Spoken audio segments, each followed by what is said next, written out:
introduction. Thank you very much to the National Gallery. Thank you, Claire. I'd like to acknowledge up at the back in the audience another CityLitro fellow, Baroness Sheila Hollings, who is actually the founder of the festival and the creative genius behind all of it. And she has been involved.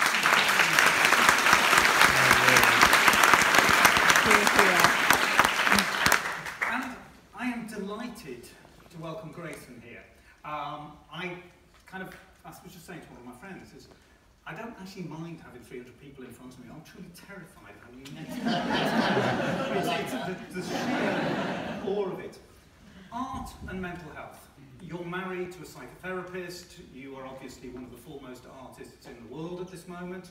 But not depressed. Give me an hour. Tell me, in your world, how art and mental health are and should be working together.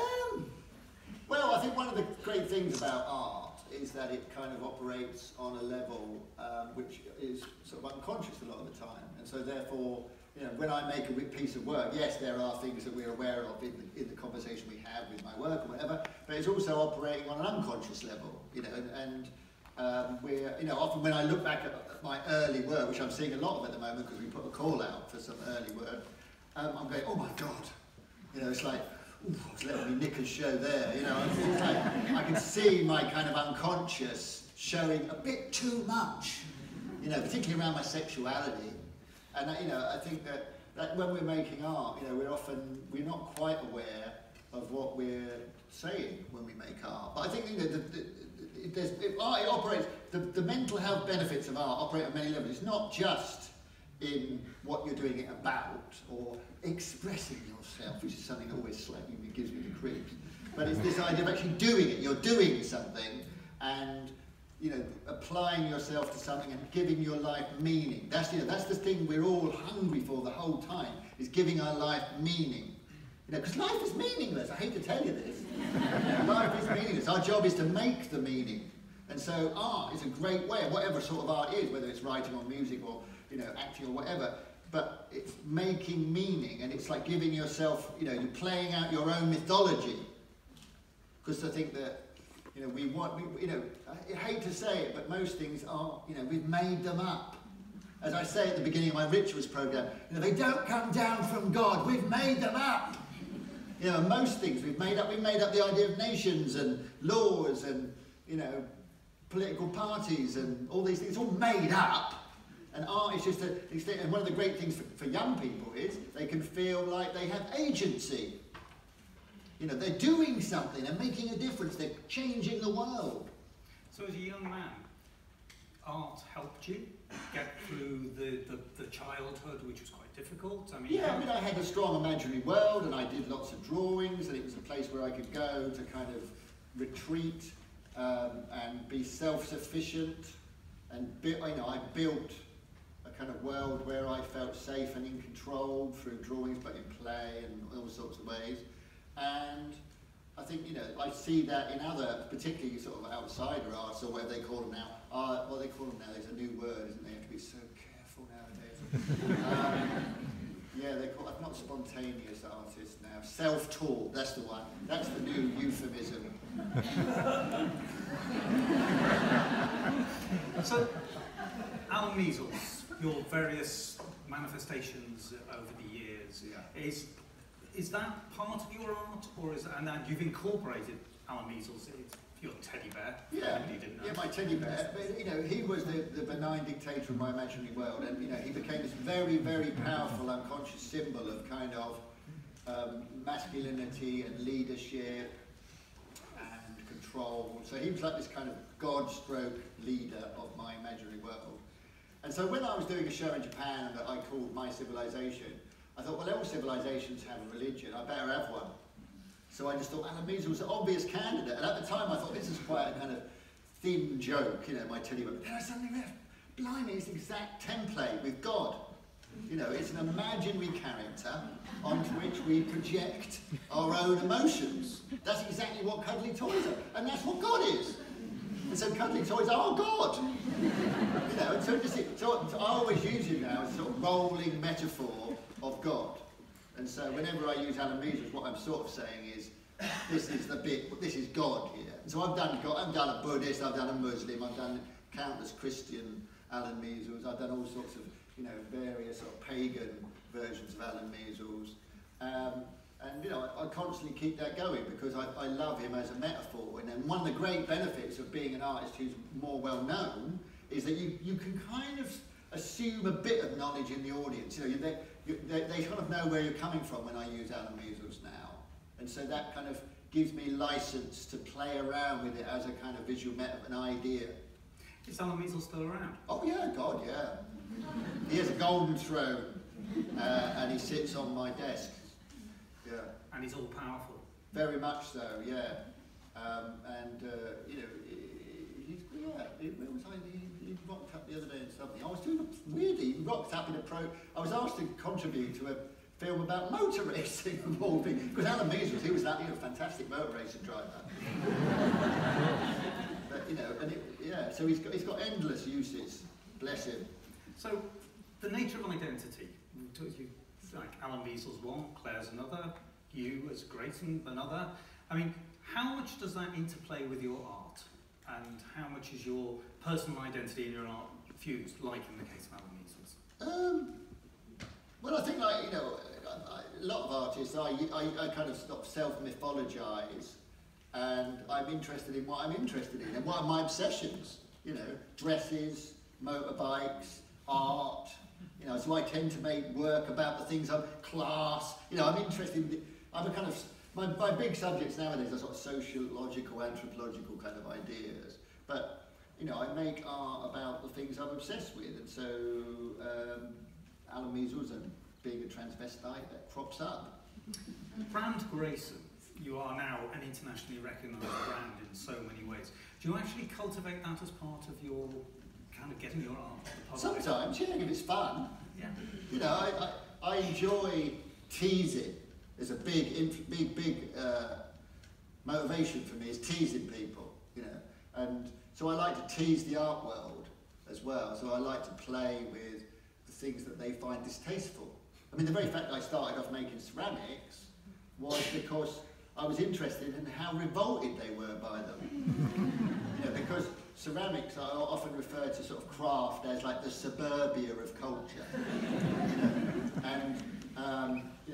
So it's this idea that if you bring, like, in the 20th century, one of the most common sort of tactics of a radical artist was to bring a found object into the gallery and bestow upon it, the power of art, like an old, like starting with Duchamp and on.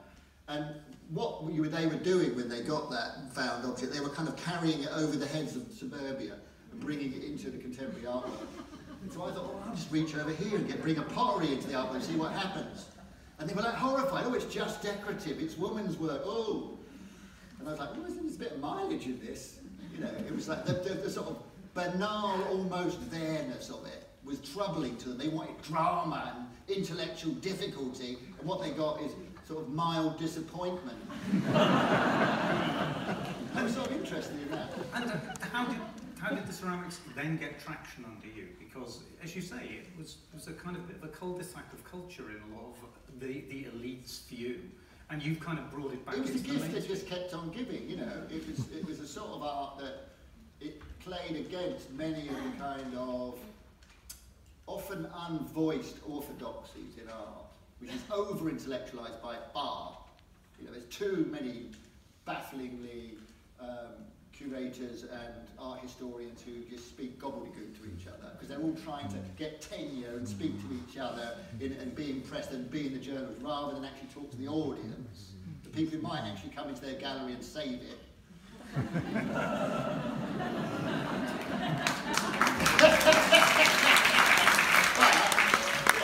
There was a lot of mileage in ceramics as an art form. I found that it kind of was provocative in many ways, and that's what I enjoyed about it. And I think that to be decorative is a noble thing. Often a lot of art nowadays, I look at it and go, yeah, good politics, ugly thing though. Democratisation of art, getting people back and engaged in art. I mean, you are actually on the verge of becoming like one of those things called a national treasure, you know, like Thora Hird and Maggie Smith. And I think, kind of mixture of all of those, yeah.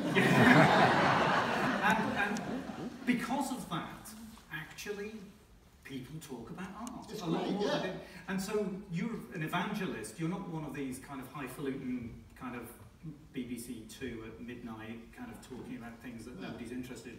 You've kind of brought it back into the mainstream. Well, I mean, I'm a maker. You know, I got into art not because I wanted to be an artist. I'm always suspicious of people who want to be an artist. You know, I like people who want to make art, which is a very different thing. You know, because I got into art because I like making art, not because I had some idea that I was going to go off to Bohemia and make loads of money. You know, and I think that one of the greatest mental health benefit of making art is doing it, you know, and you get from, so I want to encourage people to sort of think that there's a place in their own lives for creativity and they get that benefit, and what makes good things, you know, what I'm interested in that as well, because obviously some people are better at it than others. I've judged the RA Summer Show, I know. Some people are better at it than others. 20,000 art. Sorry, I wasn't going to come to that just yet. Well, we're on it. So 20,000 artworks.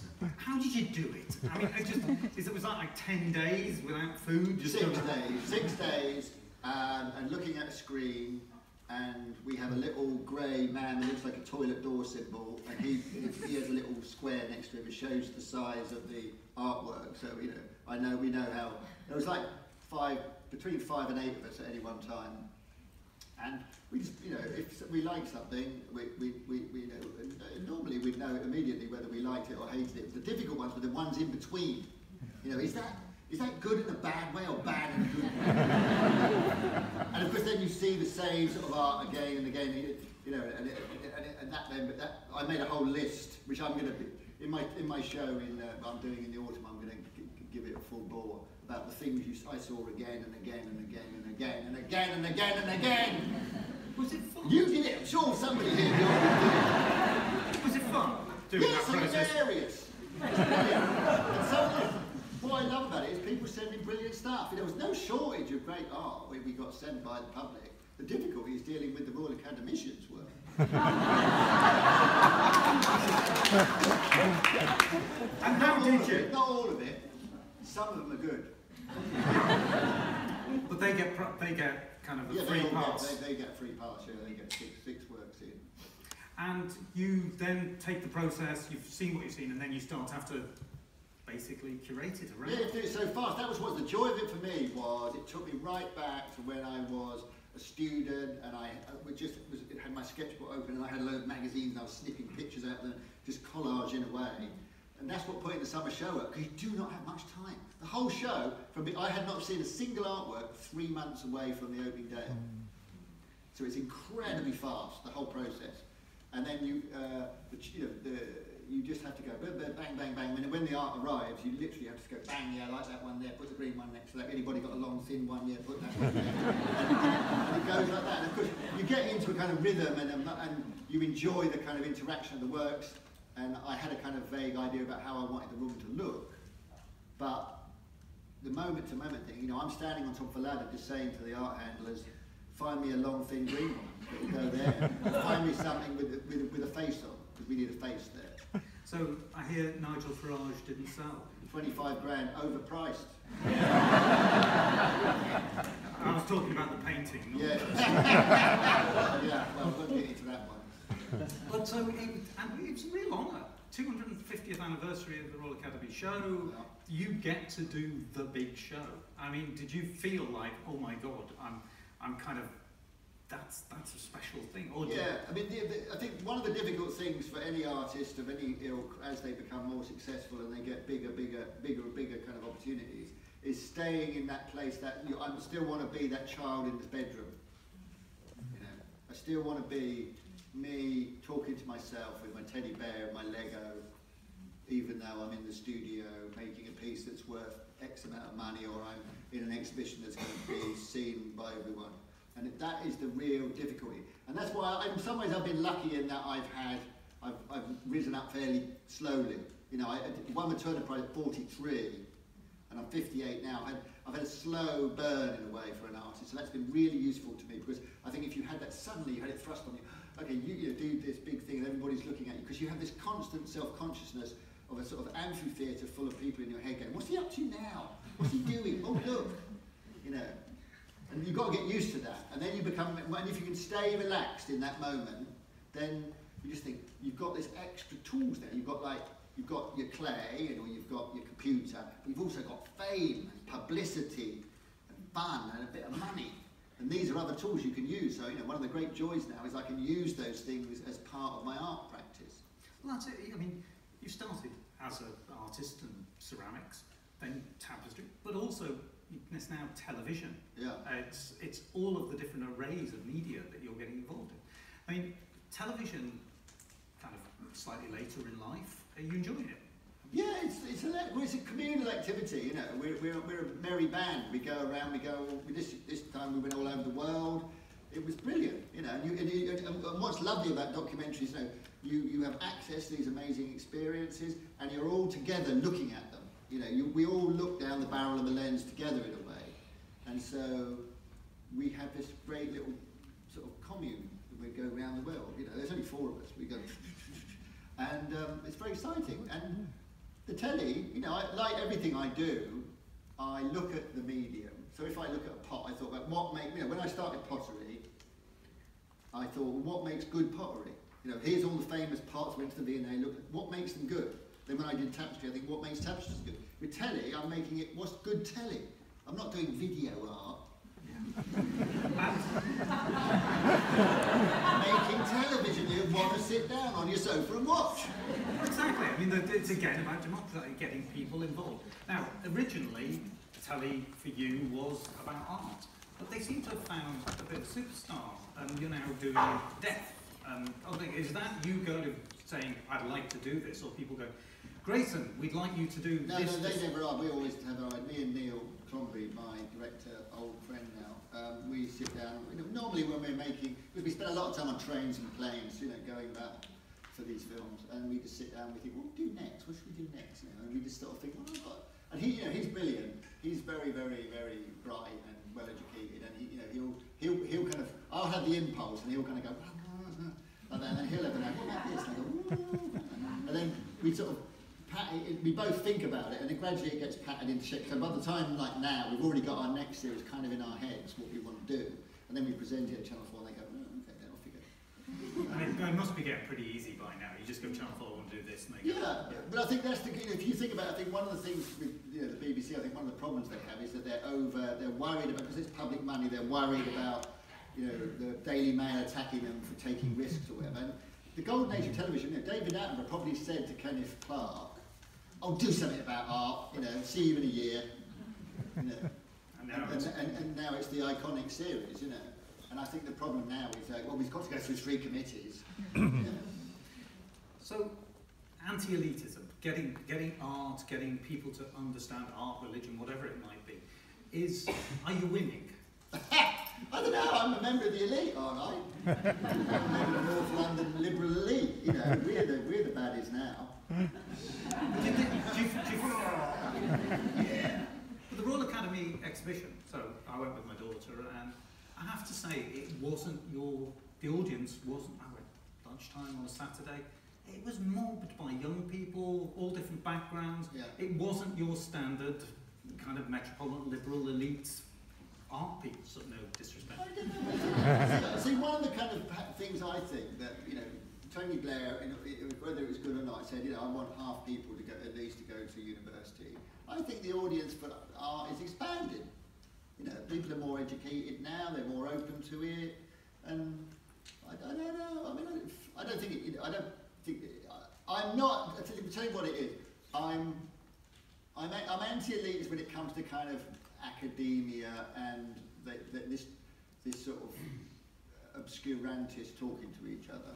I think you can be sophisticated and subtle and take revelatory without being clever. And I think often, you know, when I did a show a few years ago, and one of the criticisms that came up in I was a pseudo-intellectual.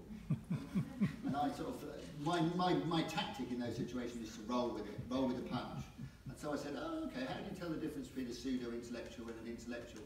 Oh, well, a pseudo-intellectual is the one with the TV series and the book deal and, you know, the nice, you know, media profile. And of course the intellectuals hate that because they can't get it, because they get muddled up. They think because their content is so good, they forget that the process is a big part of it. You've got to be able to communicate it. Have you used your position as Chancellor of the University of the Arts to get your agenda going through what is, after all, one of the I'd wear a frock and rock up at things.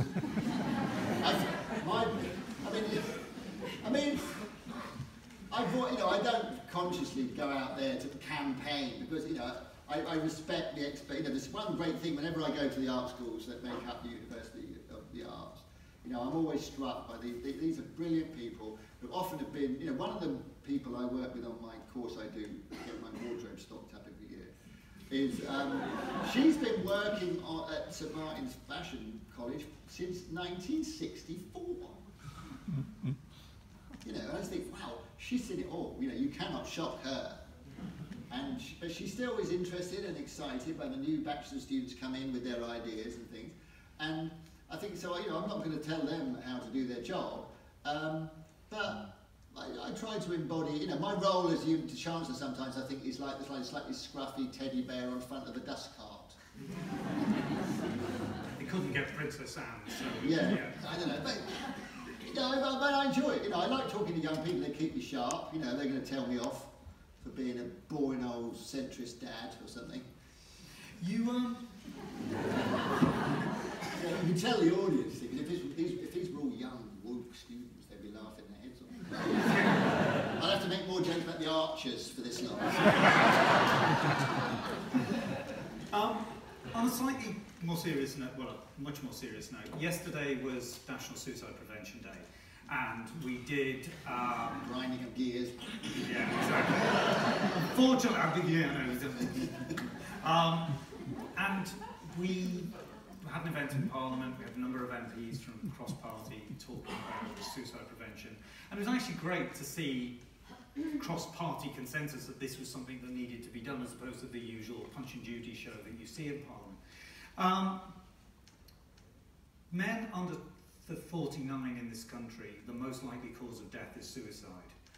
Men over 50 actually is the one group where the number of suicides is rising in the country. Descent of Man, your book, talks about the whole challenges of masculinity, the problems of masculinity, and it's obviously a major problem for groups, both men and women. And I think for me, it'd be interesting just your view on what is happening in society around masculinity that's trapping people and at the worst causing them to kill themselves, but also just in terms of society and how it's evolving at the moment. Oh God. Yeah. Discuss. I mean, masculinity. Oh, blimey. It's, you know, it's our gender is, you know, one of the most sort of deepest woven into ourselves parts of our identity. So it's not going to change overnight. We're not suddenly going to go, oh, new men, it's all going to change, and men are going to be all different and mentally healthy overnight. It's going to take generations and generations, because you're talking about sort of the huge influence of our culture and our parents and our friends and society and history and media and, you know, culture, whatever. So it's not going to change overnight, but, you know, we can start pulling it apart. And, you know, I think I think the biggest influence, you know, on masculinity is probably your parents. You know, like what are your parents? What are they doing to kind of dismantle it subtly? You know, in a way that doesn't reinforce the kind of destructive elements of masculinity, which are, you know, go right back. You know, this kind of very competitive, unwilling to talk about how they feel. And other men police masculinity, you know, they're all kind of in the prison and guarding it at the same time. You know, and it's exciting, you know, but increasingly masculinity is a sort of redundant trope. You know, it's like all of the things that masculinity over history evolved to be, and most of them, you know, the need for violence, the need to, you know, to go out, to be physically strong, the need to be stoic. You know, these things are all becoming useless. We don't need them now. Masculinity now, I always think it was like wetsuit, get out on the weekend, do a bit of adventure sports, take him for a run, you know. The rest of the time, keep it, you know, don't bring it to the office, for God's sake. You know, it's not much use, you know. So it's tricky because, you know, that's why you see, you know, that's why when we made our programme about masculinity and suicide, we went up to the northeast, because that sort of stoic, old school, industrial, you know, dying industrial part of Britain, that had really constructed a sort of masculinity that would take longer, it had a longer tail, a longer afterlife. And so that was now a legacy in the modern world of people with all these sort of socially and emotional constructions who didn't know what to do with them. You know, they didn't know, they could not, they didn't have the natural inclinations to ameliorate the pressures of living up to this idea of being a man. You know, I was lucky in many ways that I was tranny, because I thought, oh, masculinity is really fucked in me. You know, I question it, where other people, they might, it'll be subtler. It's like, you know, often being, having a really dysfunctional family is healthier than having a middle-class family that just ignore you. Because when you're really dysfunctional, you go, my mum and dad, they're really, you know, they're awful. And you know it. You know they're awful. But if you've got a nice middle-class parents who are in many ways just as awful, but it doesn't kind of show, that screws you up even more, because you sort of don't even realise you're being screwed over. And so when something is sort of normalised in society, like masculinity, you know, it's like, oh, I'm healthy, I'm perfectly happy, and then all of a sudden, snap! You know, it doesn't work for you anymore, and you've got no ways of talking about it. You know, like, I see groups of men, and they're kind of, often they're kind of living up to being a man, you know, especially when they're with other men. And they're all going to go, oh yeah, I'm a man, yeah, man. And there's a sort of rush to the bottom of like lowest common denominator of like, I know a lot about football, I know some facts about football, I do, I can talk about it, I really can, look. You know, it's like, just relax, mate. You know? Nobody's judging you on that. And it's, oh, bless. The autobiography that was out a few years ago, the title, Why Be Happy When You Can Be Normal? Was it? Yeah, not yours. Not, yeah. Apparently I'm depressed. But she wrote that around the whole, that 1950s, 60s construct that actually you've got to really conform. Yeah. Now, I suppose the question for this generation, and people of, you know, who are living in the noughties and the teens, is have we just got a different set of constraints around us that we've moved on a bit, but they've locked down again, and masculinities, yeah, we've loosened the shackles a little bit, but to be honest, they're still the stereotypes, because there's still that problem at work, you know. I think young people, I mean, like, it depends, you know, we're here in Britain, in many ways, we're one of the countries, we're at, you know, the leading edge of gender relationships and the changing gender. You know, if you go back into other countries and other cultures, you know, they're kind of like we were in the past in terms of their relationship around these things. But I still think, you know, young men, you know, I meet my daughter's friends, you know, and they seem very kind of okay, you know, they're nice young men. But I think it's such a subtle and all-pervasive thing. You know, nice middle-class North London boys, they seem very at ease with a kind of metrosexual thing, and but I think you sort of go out from there and you see the pressures, and depending on what social groups you're in, there is, you know, people find it hard. You know, I still feel wisps of it in myself. You know, if I've got an issue, I kind of like, shall I talk to my friend about it? You know, how close to a friend do I have to be before I can talk about that? Did the book come first, The Descent of Man? Did you get commissioned for that? So said you, Grayson, what about writing a book on masculinity? No, we did the TV series, and they wanted me to do the book at the same time, but I just didn't have the time, so I did it after. But I wanted to do something about masculinity, and that spun out of the previous TV series, which was about identity, and we did gender stuff in that. But the person who really inspired the whole TV series was Chris Hoon, the MP caught speeding.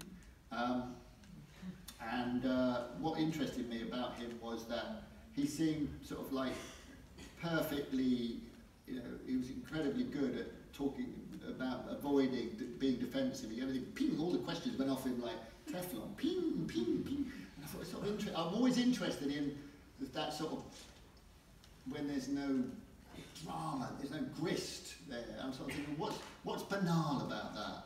And what I was looking at, so the first people when we did masculinity that I wanted to talk to were sort of city men, you know, because they are so in masculinity. It's like when you talk to them, it's like talking to fish about water. They don't realise there's another view of the world that isn't like theirs, because it works for them. Why would they question it? You know, it works for them professionally and in their relationships or whatever, because they're winners.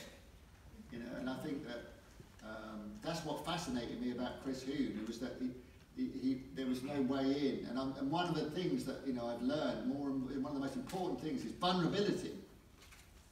You know, because that allows other people to feel like they've affected you, and a good relationship is when you and I or whatever it's feeling like the other person has an impact on you, and you've had an impact on me, and vulnerability is sort of like a gift. It's saying, I share your concerns and fears and worries and anxieties, and look at me, I'm just the same, I'm fucking falling to bits. And that's a gift to another person. And men don't do that very often, It was lovely yesterday, one of the MPs, she was talking about good days and bad days in terms of suicide prevention, but she said, and then there's just wobbly days, and it could go either way. Yeah. And I thought that was just such a wonderful concept of the fact that actually, yeah, you should have the range of emotions. Yeah. You should have good days, and there should be bad days. I'm very wary sometimes the way that the media can over-dramatise mental health. That it's like, you're always happy, or you're always, or you're in deep depression. It's like, no, there's not. Most of us are somewhere in the middle. Most of the time, and all of our emotions have sliding scales, and you deal with them. And I think that happiness is not ecstasy. Happiness is everything's going all right. It's in the ballpark of okay. And the things that that really make us happy are the regular sort of things we do, like walking the dog, or having a drink with friends, or watching our favourite TV programme, or whatever.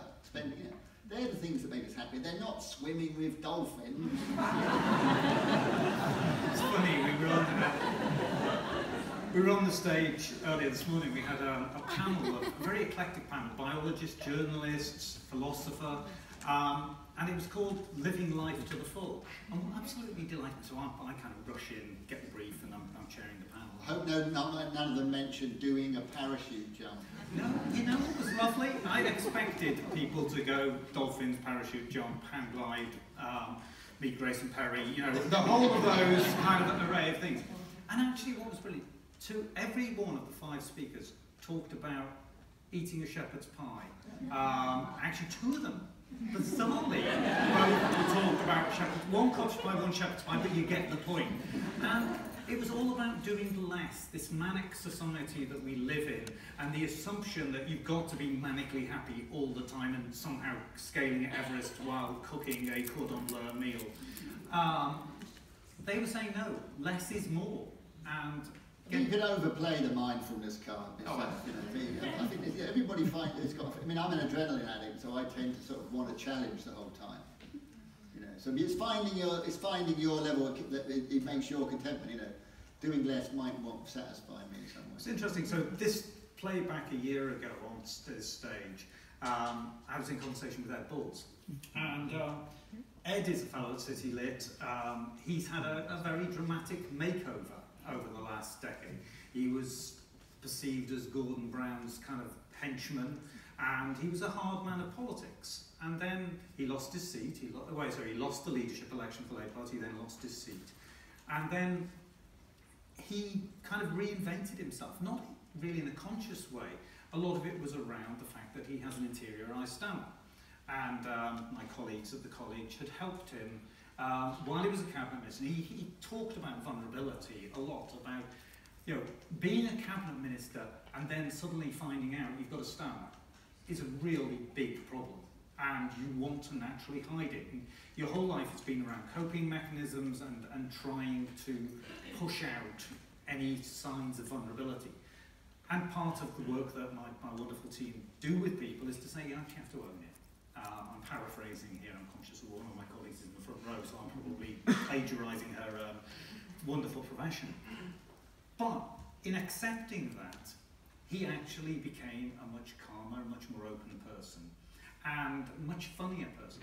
And this idea that vulnerability actually makes you weaker, actually, I think there's a very good, strong argument by showing some vulnerability, it can actually make you stronger, because I think it helps your resilience, and you know, you admit it. You know, I've always worn, you know, my secret. I've always led with my secrets, pretty much, which has made me feel very kind of relaxed around my public profile. I think, yeah, okay, I've got nothing to find out, and yeah, and it's okay to say I don't know or I'm failing. But that's all part of the creative process. So, before I throw it open to the audience, we're going to have mics heading up and down. This time last year I was talking to Ed Balls, and he'd just done Strictly. So, my killer question for you is, would you? Would I? I mean, it's been going on. When it first came out, I thought, yeah, I really liked it, because I did love dancing when I was young, you know, going out to clubs and stuff. And I actually, I had a couple of approaches over the years, and they always kind of go, I always go, yeah, I'd quite like to do it, but then there's also the time commitment, but also they didn't quite know what to do with me. Because in some ways they'd like me to go on en femme, but I said, no, I don't want to get all sweaty in a frock and my makeup run down my face. I want to, you know, when I dance, I'm a true, you know, dad dancer. I want to let go. And Ed Balls did. Yeah, I mean, exactly. he became a national hero of the process. So yeah, anyway, but if they are, if they ask the right time, yeah, I'd do it. Yeah, but I'm getting to an age now though where I'd worry about my back. Looking at people, so to speak. Right, if we could have the lights up a little bit. You were given warning. This is not just about Grayson and I up here, it's a chance for you to talk to the great man himself. So, I'm going to ask for hands and try then to get microphones to you. This is the bit that moderators go into floppy sweats about, because you just assume you're all going to stay there and look gormlessly at me. And I always think I should give prizes to the person who asks the first question. I haven't got one, so I'm sorry. But, there's a biro here. It's always difficult asking the first question, and here's a brave man. Yes, a very handsome young man there who also happens to be one of our music tutors. Come on, the rest of you, think. Hello. Thank you very much, Grayson. It's really interesting to hear you speak. You've said a couple of really interesting things about universities and academics and tenure embedded in the conversation this evening. I wondered if there was a larger seam of thought to draw out there about the current state of the university system. It was just too tempting, the few things you said. Because I've sort of had a little go at them a couple of times. I do like teasing. I mean, because I suppose I feel intellectually insecure myself, you know, because I always thought I didn't take full advantage of my education when I was young, because for whatever reason.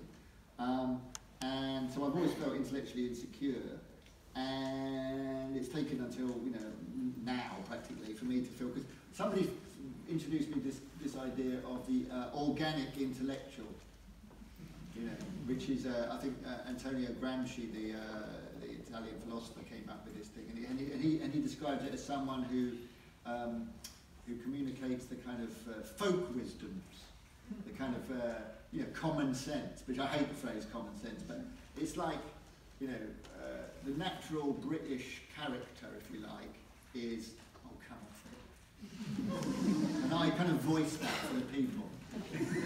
You know, that's my role in some ways. Really?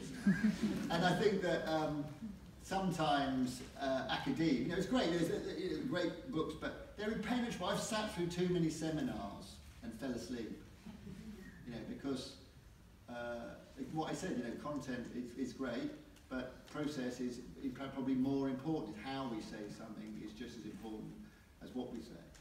And I think academics, they get hung up because, like many well-educated members of the liberal elite, they're hung up on facts. Often now we're in a time when people feel under threat. We give them with the fact, and that was why the Ramonas lost, because they were hung up on facts. They were hitting the opposition over the head with facts.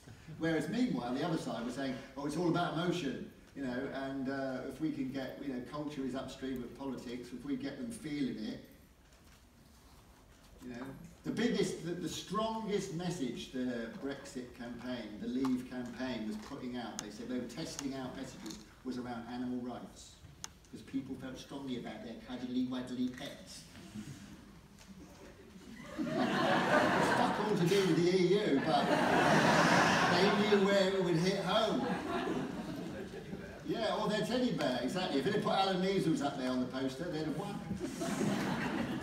But, so, I'm interested in... So the academics, often I think that...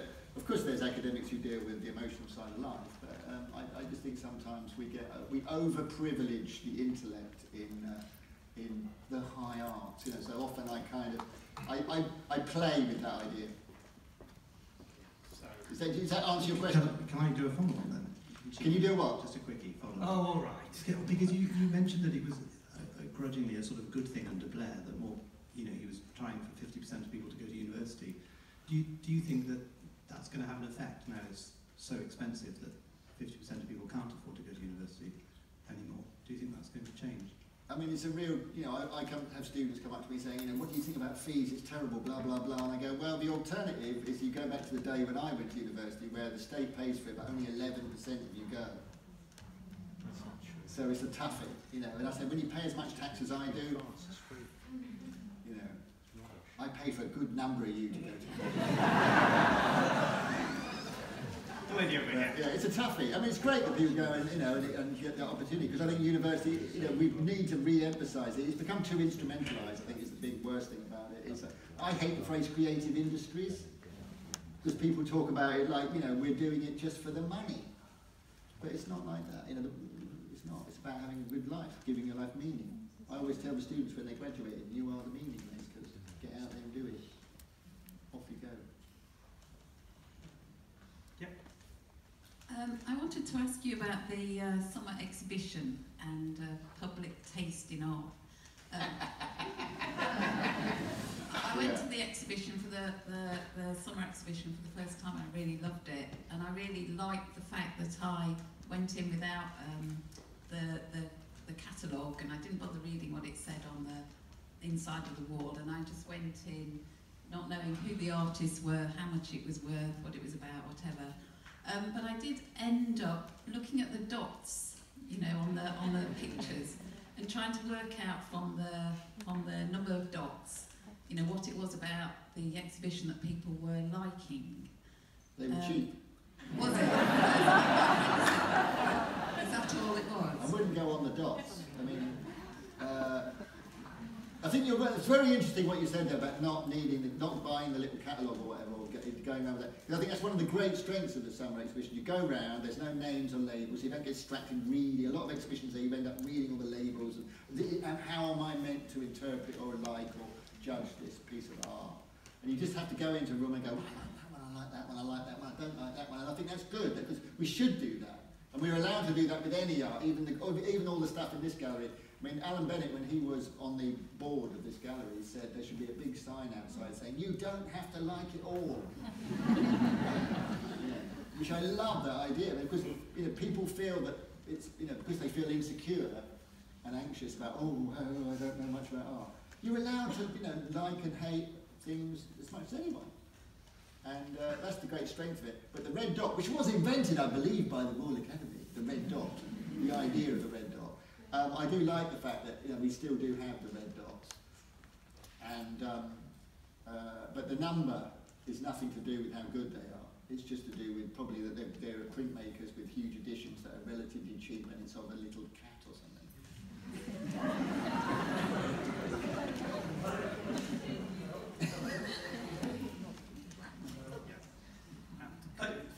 And then the gentleman behind. I was just curious, this isn't working. How you dress when you do art? And does it influence what you do, depending if you're wearing a dress or... I never wear a dress to make art. It'd be too distracting. I'd be worried about getting it dirty and it's a lot of effort, this. If I had to get to the studio every morning and spend an hour and a half getting ready, that would be a big chunk of my day gone. So, I don't think men understand this.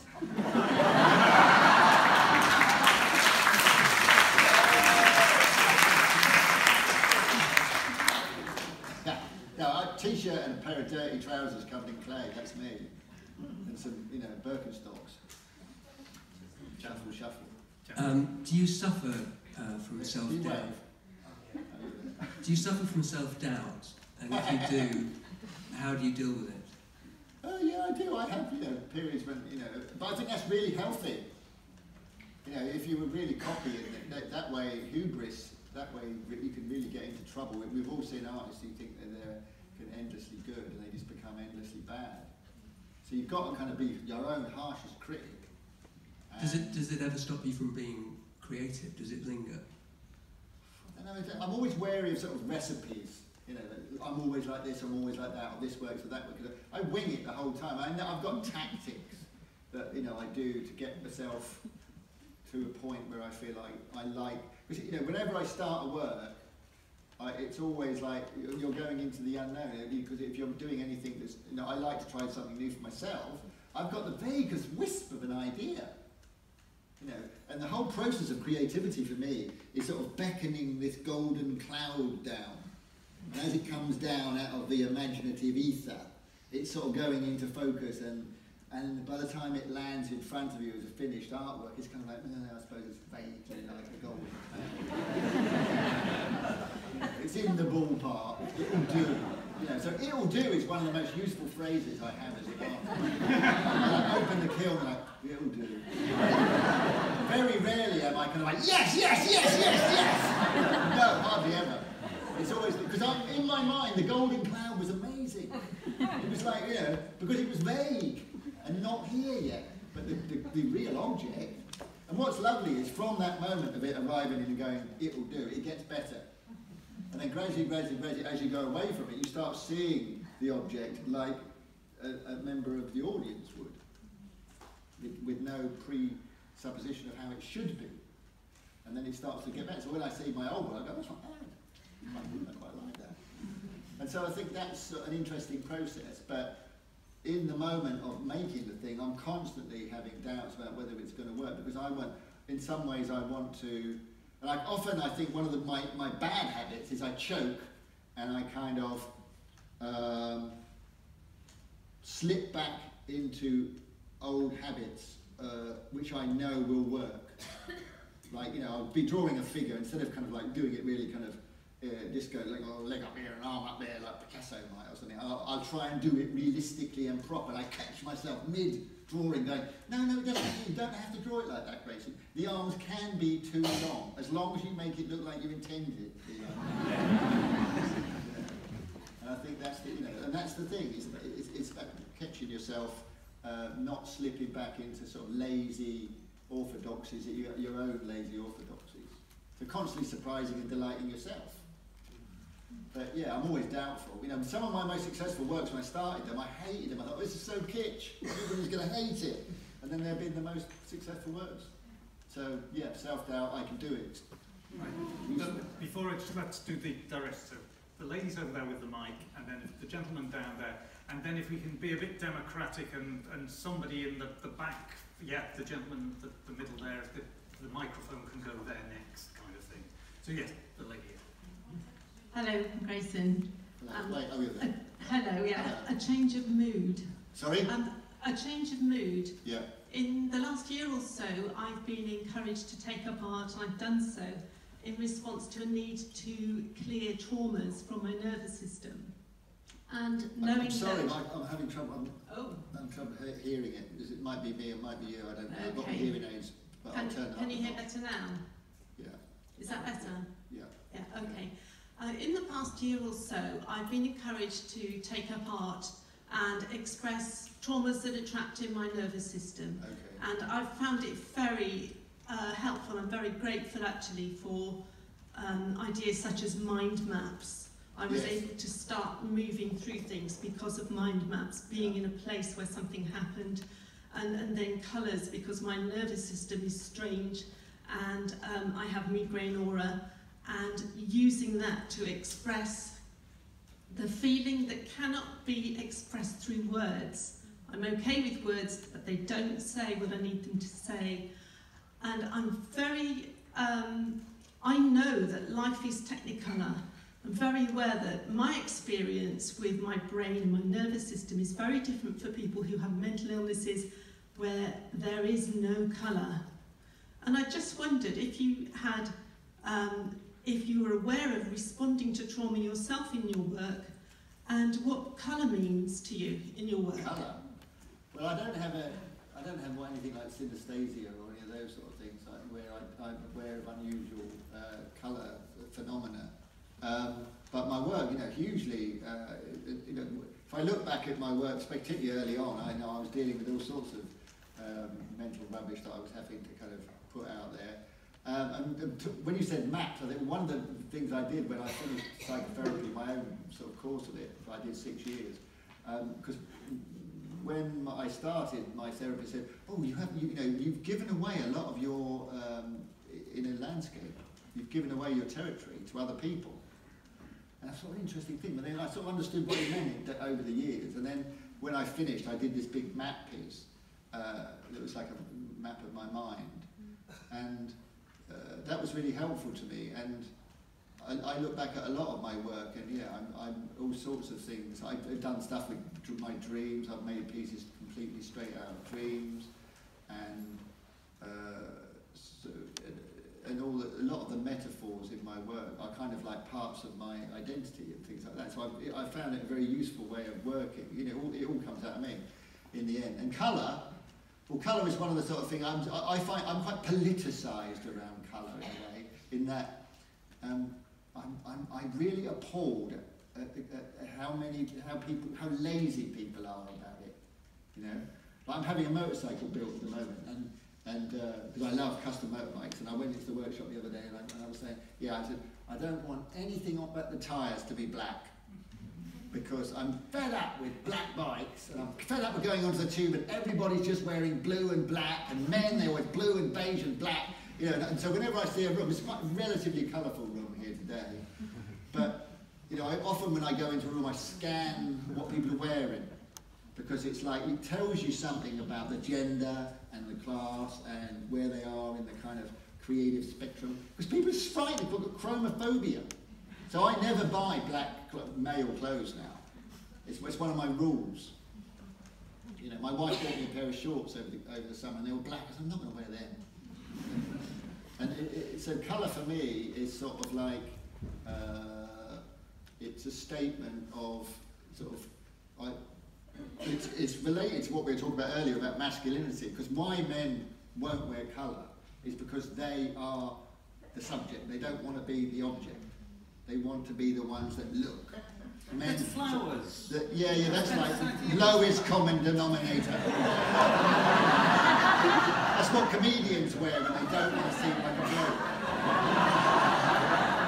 We sometimes look at, what's that one, Mock the Week. They're all wearing coloured shirts, and they're the most blokey, down the pub, macho tossers.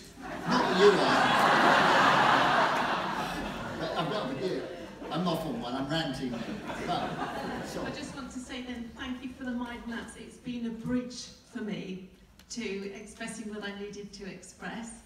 And thank you for making the world more colourful. I know it is. Hopefully it will be for more people soon. You can be subtle with bright colours. That's what I always say. And colour is like the music of the visual. So there are people that have perfect pitch, like me, and there are people who are tone deaf. I judge the R-race of a shirt. Grayson, I'm fascinated by your transition from being an artist into being a television presenter, Yes. from being fairly known only to a close, small circle of people, but now your art is known by millions and your name is known by millions around the world. How has that affected your art? That's a good question. How did it affect my art? Well, I think again, going back to something I said earlier, is that I had a slow transition. That was a slow transition in many ways. And so I've got, doing the art on the television. I can remember when we did the first series about taste, which was which we started filming in 2011, I think. And I was terrified because I'd agreed with the commissioning editor that she said to me, she was brilliant, she said, I said, I don't know what to do about this. She said, I want you to really take authorship of this programme, she said. I said, well, I'm an artist. She said, well, make some art then. I thought, good idea, let's make some art. Because what I was doing on the television programme, I was going from the moment of inspiration to the finished object on camera. And that was very daunting. And so I had to steel myself to do that. And then that kind of got me into the groove. Okay, people are seeing what I'm doing. And I wouldn't do something where I really had to take a lot of care. If you've seen me on the programmes making art, I'm usually just going through the motions a bit. Because you wouldn't want to do, if you're drawing a face, don't do the eyes when the camera are on. Just do a bit of the easy bit of the hair or something. Because you don't want to make, because you're thinking about what you're saying with it. But yeah, so has it affected my art? Not really, no, because I make art for the art world in a way. That's the world I operated in for most of my career, and so something that I'm very conscious of is the gallery system, the art world, the collector, the audience of the art world, and so I make art for them. I present my art to the art world, and the fact that if you see it on telly as well is nice, but a lot of artists, they make the mistake of, they think that the art world is going to come to them, and they might make some sort of art and they go, why isn't anybody liking my art? And I go, well, are you presenting it to the art world? Are you speaking their language? Are you seeing it in the context of what there is there? Or are you hoping that the art world's going to change just to fit you? It might not. And I think that, I'm very conscious of, so a lot of my work is about the art world because they really love it. So if I put like the name of a collector on the pot, they'll buy it. I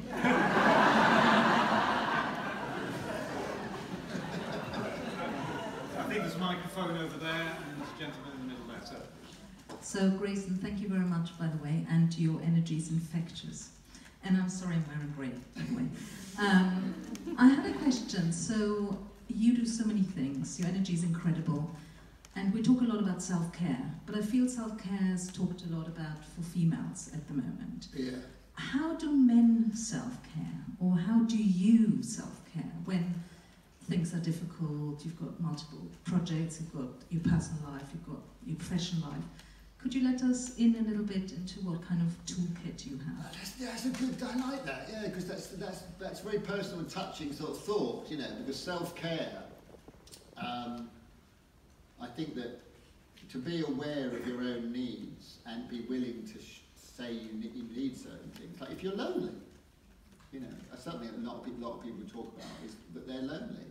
And I think a lot of men particularly don't even notice they're lonely because they're not in tune with how they feel. They're so kind of uptight and being men that they're not responsive to their own feelings, and they might not even notice that they're lonely until it's too late.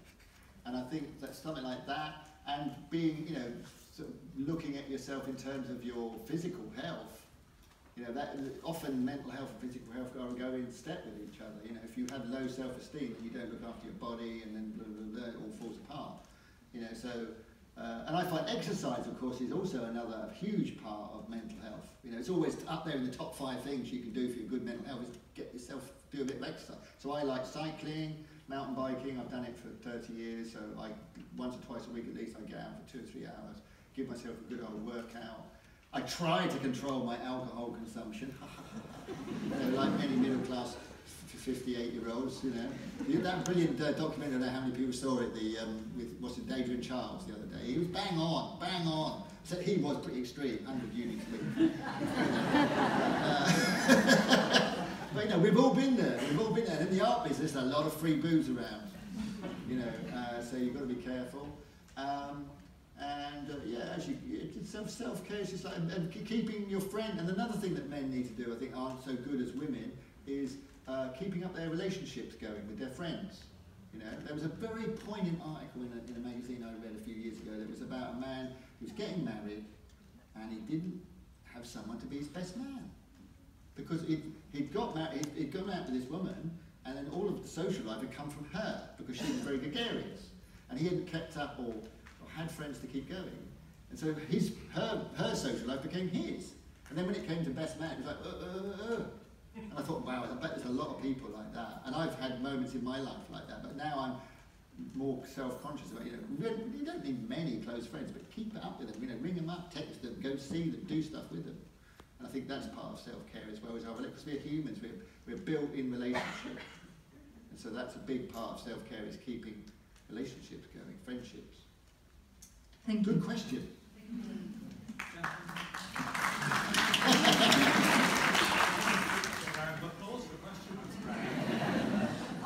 I'll take the pen.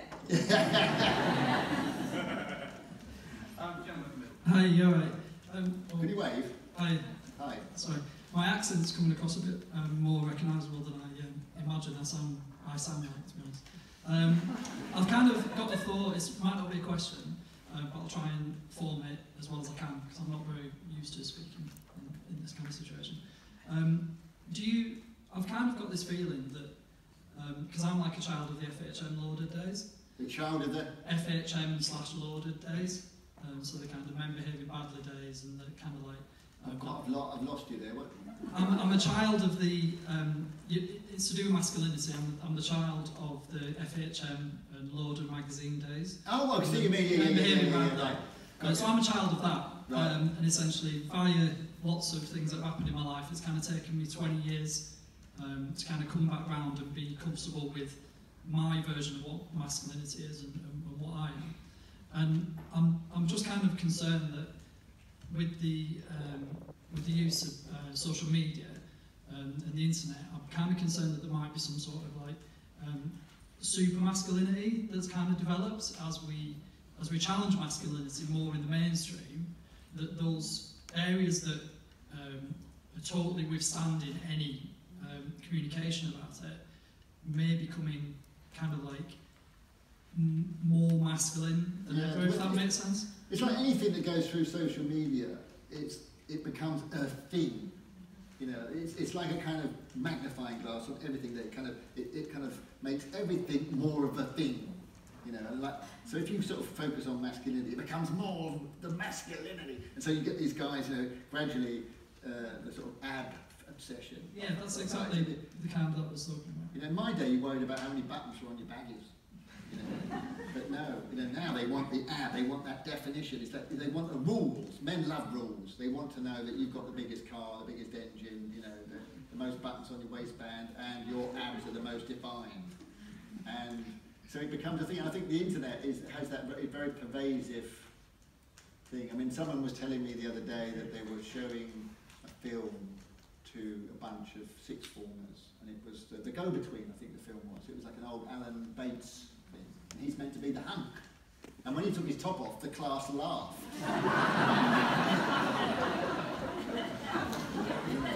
And it's like men are being sold now the same formula that women were sold. That there is a formula, you know, because everybody is scared of using their own intuition. You know, we're not trained to use our own intuition. And so one of my skills I've developed over the years is winging it. You know, and I think that it needs to be done more. More people need to say, look, we're winging it, and nobody knows. And if you feel like you're an imposter,